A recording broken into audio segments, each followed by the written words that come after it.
क्या आपने कभी खुद से यह सवाल किया है कि जब अपने ही सामने खड़े हों तो लड़ना सही है या गलत? जब कर्तव्य और भावना टकराए तो रास्ता कौन सा है?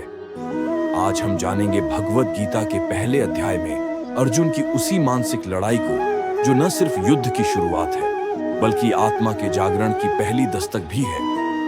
इस वीडियो को अंत तक जरूर देखिए, क्योंकि जो बातें अर्जुन को युद्ध के मैदान में समझ आईं वो आज आपके जीवन की भी दिशा बदल सकती है। कुरुक्षेत्र के मैदान में हजारों योद्धा खड़े हैं। एक तरफ कौरव सेना जिनके पीछे है राज्य, सत्ता और संख्या की ताकत। दूसरी तरफ पांडव जिनके पास है धर्म, सच्चाई और न्याय का बल। रथ, घोड़े, हाथी, शंख और ध्वजों की आवाजों से मैदान गूंज रहा है।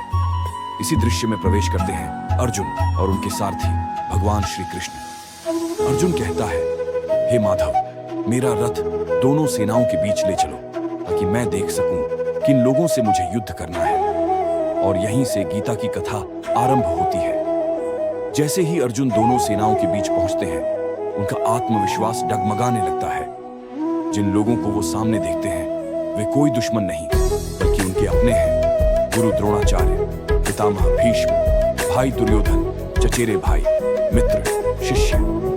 अर्जुन की आत्मा कांप उठती है। वह कहते हैं, हे कृष्ण, मेरे अंग शिथिल हो गए हैं, मेरा मुंह सूख गया है, गांडीव धनुष हाथ से गिर रहा है और मेरा मन भ्रमित हो रहा है। यह भावनाओं का वह ज्वार है जो युद्ध से पहले किसी भी इंसान को भीतर से हिला सकता है। अर्जुन का संकट केवल बाहरी नहीं है, यह उस हर इंसान का द्वंद्व है जो अपने कर्तव्य और भावनाओं के बीच फंस जाता है। वह सोचते हैं कि इस युद्ध से अगर अपने ही मारे जाएंगे तो राज्य, वैभव और विजय का क्या मूल्य रह जाएगा। वो धर्म की रक्षा करना चाहते हैं, लेकिन अपनों को मारकर धर्म कैसे बचेगा? अर्जुन आगे कहते हैं, यदि इस युद्ध में मेरे गुरु, पितामह और रिश्तेदार मारे जाएंगे तो मैं राज्य भोग नहीं करना चाहता, even if it is heaven itself। इस वक्त अर्जुन सिर्फ योद्धा नहीं, एक बेटा, शिष्य, भाई और मानव बनकर सोच रहा है। अर्जुन की सोच और गहराई में जाती है। वह देखता है कि इस युद्ध के बाद केवल शरीर नहीं, पूरा कुल, समाज और संस्कृति बिखर सकती है। वह कहते हैं, जब कुल का विनाश होता है तो धर्म नष्ट होता है और अधर्म बढ़ता है। स्त्रियां भ्रष्ट होती हैं, परिवार की व्यवस्था टूट जाती है। वह एक योद्धा की बजाय अब एक समाजशास्त्री की तरह सोच रहे हैं। और ये भावनाएं आज भी हर निर्णयकर्ता के मन में उठती हैं। क्या मेरी कार्रवाई से किसी मासूम को दुख तो नहीं होगा? इन सभी विचारों के बाद अर्जुन एक निष्कर्ष पर पहुंचते हैं, हे कृष्ण, मैं इस युद्ध को नहीं लड़ सकता। मैं हथियार त्याग रहा हूं और रणभूमि में बैठ रहा हूं। एक योद्धा जिसने जीवन भर युद्ध की तैयारी की थी, आज अपने ही अंतर्द्वंद्व के सामने हार मान लेता है। पर यह हार कमजोरी की नहीं, आत्मचिंतन की है।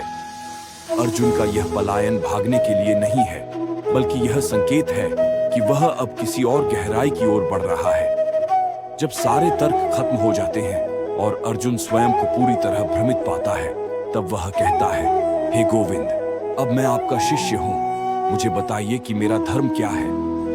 यह क्षण गीता का वास्तविक आरंभ है। जब अर्जुन अपने अहंकार को त्याग कर ज्ञान पाने की जिज्ञासा के साथ श्री कृष्ण के सामने झुकता है, तभी ज्ञान का द्वार खुलता है। गीता में यह पहला और सबसे जरूरी कदम है, स्वीकार करना कि मैं नहीं जानता। अध्याय 1 में श्री कृष्ण ज्यादा कुछ नहीं कहते। वो अर्जुन की हर भावना को सुनते हैं, उसे बोलने का पूरा अवसर देते हैं। यह हमें सिखाता है कि मार्गदर्शन देने से पहले सुनना जरूरी है। श्री कृष्ण अर्जुन की चेतना की तैयारी देख रहे हैं। वो जानना चाहते हैं कि क्या अर्जुन अब सही समय पर ज्ञान को ग्रहण करने के लिए तैयार है। आज भी हम सब अर्जुन जैसे ही हैं, चाहे वो करियर का निर्णय हो, रिश्तों में उलझन हो या जीवन की दिशा को लेकर भ्रम, हमारे भीतर भी वही विषाद उठता है। और जब हम भी श्री कृष्ण की तरह किसी ज्ञान की तलाश में झुकते हैं, तभी हमें उत्तर मिलते हैं। अर्जुन विषाद योग हमें सिखाता है कि सबसे बड़ा युद्ध अपने भीतर होता है और सबसे पहला कदम होता है स्वीकार करना कि हम भ्रम में हैं। तभी बदलाव होता है, तभी ज्ञान का प्रकाश आता है। अर्जुन विषाद योग सिर्फ युद्ध की शुरुआत नहीं है, यह उस अंदरूनी लड़ाई की कहानी है जिसे गुजरकर हम आत्मज्ञान की ओर बढ़ते हैं। यह अध्याय हमें सिखाता है कि द्वंद्व होना गलत नहीं है, लेकिन उसमें अटक जाना गलत है। जब हम भी अर्जुन की तरह कह सकें, हे प्रभु मैं जानना चाहता हूं, तभी जीवन की गीता हमारे भीतर बोलना शुरू करती है। अगली कड़ी में हम जानेंगे श्री कृष्ण ने अर्जुन को क्या उत्तर दिया और कैसे गीता का ज्ञान आरंभ हुआ। अगर आपने यह वीडियो ज्ञानदायक पाया तो इसे लाइक करें, शेयर करें और हमारे चैनल को जरूर सब्सक्राइब करें, क्योंकि अब अध्याय 2 में शुरू होगी आत्मा, जीवन और कर्म की गहराई से बात। जय श्री कृष्ण।